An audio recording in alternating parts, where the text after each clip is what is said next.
Secretary Clinton, thanks so much for joining us on Sky News today. And let's kick off with your visit to Belfast. We're here at Queen's University where you're the Chancellor. I get the sense that Northern Ireland and the peace process back in 1998 and now 25 years on is very personal for you, am I right? You are absolutely right. I feel privileged to have been a witness to history. Starting with my first visit with my husband, then the first sitting president to come to Northern Ireland in 1995, all the way to today, where the leaders who helped to make the peace and then implement it are, not only reflecting on what has happened, but also thinking about what needs to continue to take place in order for Northern Ireland to have the best possible future. And on that, Secretary Clinton, your husband called the Good Friday Agreement a work of genius. And maybe it was when it came to delivering peace, but do you accept that it's failed to deliver good government for the people of Northern Ireland for 9 of the 25 years since the GFA was signed, Stormont's been shut down?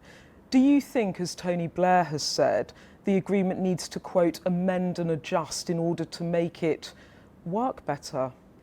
Well, I do think it was a work of genius to end the conflict, to create the structure for self-governance within the appropriate relationship with the UK.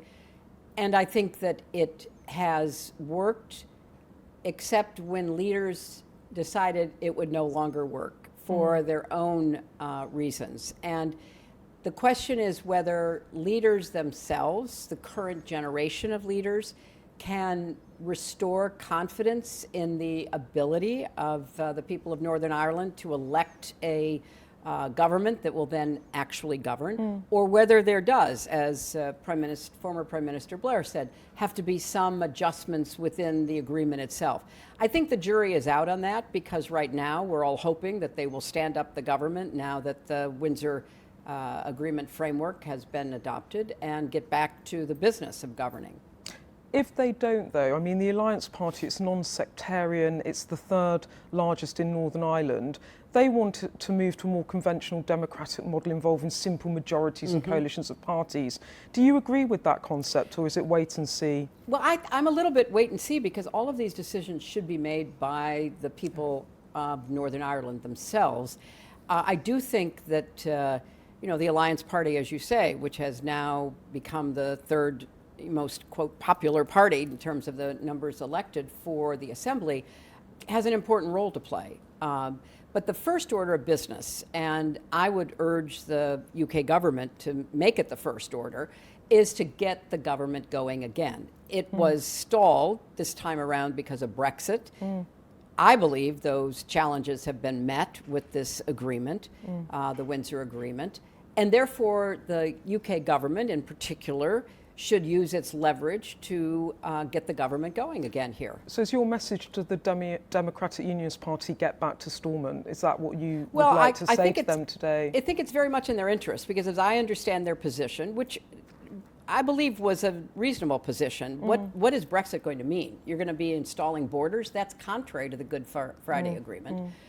I think that the deal that Prime Minister Sunak worked out with the EU answers those questions. And my argument is, not just to one political party, but to all of them, if you look at the privileged access Northern Ireland will now have, not just to the UK market, but to trading partners of the UK and to the EU market, that is almost the most amazing opportunity that I can imagine to become a magnet for business and investment in the North. Which was also the message from President Biden about investment.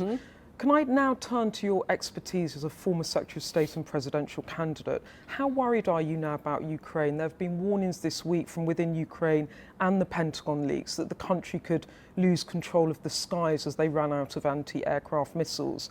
Is it time for the US and NATO to provide those F-16 fighter jets to repel Russian aggression? I think that US and NATO should do much more to supply what Ukraine needs. I was very pleased that Poland and others have been providing Soviet-era MiG jets. I think we ought to encourage NATO nations, particularly those most directly affected by this terrible Russian aggression, to provide more not only planes to repel air space infractions, but also anti-aircraft missiles. Ukraine is getting enough help to be able to withstand the Russian invasion. It needs to get enough help to repel the Russian invasion. Are you worried that if those F-16 fighter jets are not provided and additional equipment is not provided, that there is a risk Ukraine goes the way of Syria, where it's bombarded by the Russians with no real protection? Does that worry you? Well, it worries me a lot because Russia has proven that its brutality knows no bounds. What it did to Syria, it is doing to certain places within Ukraine already. And up until now, the Ukrainians, their own courage and their own intelligent use of the resources they have in waging the defense of their country has proven a significant factor in preventing further Russian advances. And the Russians are taking enormous losses. I want to keep the pressure up and make it even more on the Russians, because as we now look at the available information, they could get more brutal in terms of the air defense. Syria is a fair example of what they're capable of doing. That's why the Ukrainians need more help to repel that. Okay, and let's move on to US politics. Next year, America goes to the polls. Donald Trump is running for president while under criminal indictment. This, the man who back in 2016 consistently accused you of law breaking and actively encouraged chants of lock her up directed at you. It's pretty ironic, isn't it, that he is now a former president that could face a jail term. How does it make you feel? Well, I always thought about him, and if you follow him, I think you can see it as well. He accuses people of doing things he himself is doing. It's a form of psychological projection, and I always thought that his record in business in particular, but then as we saw him in politics and government, he was someone who cared nothing about rules, he cared nothing about the law.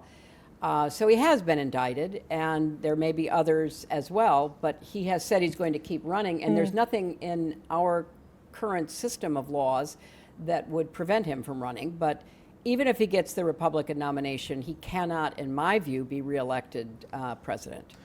Why can't he be reelected Because if I think he gets people, the nomination? I think people are, more people are on to him and his behavior than they were before. He has a hard core of support that is likely to help him win the Republican nomination. But in a general election against President Biden, I do not believe he can win. So you don't think he can win? Do you think he's a bigger threat to Biden than DeSantis? It's hard to tell. I mean, DeSantis is unproven. Nobody really outside of Florida knows very much about him, and in Florida they're watching him do crazy things. So I actually believe that President Biden will be reelected regardless of who the Republican nominee is. Do you ever worry that President Biden, he will be in his 80s in a second term, is too old for the job? I feel like I could do the job. I'm in, You my could mid-70s. Yeah. Well, you could run in 2028. Well, I doubt that. But I think it really should be a matter of what he has done as president and pulling together the transatlantic alliance to support Ukraine, pulling together countries in Asia to begin to stand up to Chinese aggressiveness, passing major legislation through the Congress. I think he has a remarkable record. And we're living, though, Beth, in a time when a lot of people expect their leaders to be performers, not producers. Yes. And so is he a performer, as we think of maybe one of your prior prime ministers or one of our prior presidents? No, that's not who he is. And thank God for that, because look at what he's getting done. Just a final question, just on Ron DeSantis and the Florida governor who you said is doing crazy things at the moment. This week he introduced a ban on abortion in Florida after 6 weeks.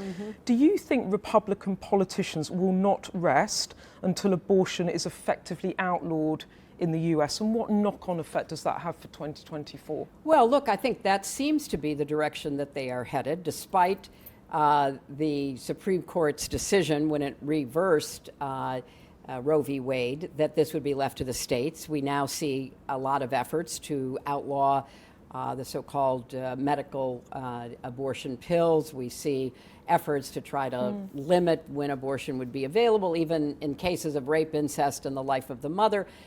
This is not only a terrible policy that should be rejected on its merits and what it does to women and women's lives and women's autonomy and women's rights, it is also a bad political decision. We have seen in every case where people were given the chance to vote on whether or not abortion should be continued in their state, or whether they vote for someone to be on a court in Wisconsin who is pro-abortion against someone who is anti, the anti-abortion forces have lost.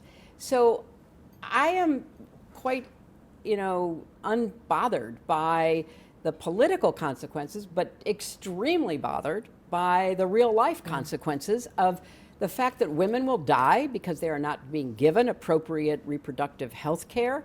And we know that the people of Ireland, the Republic of Ireland, overturned their longtime ban on abortion because of the consequences. So it's only a matter of time when that will also happen in the United States. But in the meantime, there will be damage. But there will also be a political advantage to leaders who have a position that recognizes that abortion is a part of, medical care for miscarriages, that it should be available in other situations for women. So I think it's going to hurt the Republican Party, but I'm not advising them. So I worry about the real life consequences. But you think it will hurt them in 2024? Absolutely, absolutely. I think that the evidence so far is that people who have tried to outlaw abortion have lost. And, it will be difficult in some states because they're so controlled by an anti-abortion government that they won't be really able to do much yet. But in a national election, it will be a real problem for Republicans. Okay, Secretary Clinton, thank you so much for your time. It was an absolute pleasure to meet you. Thank you.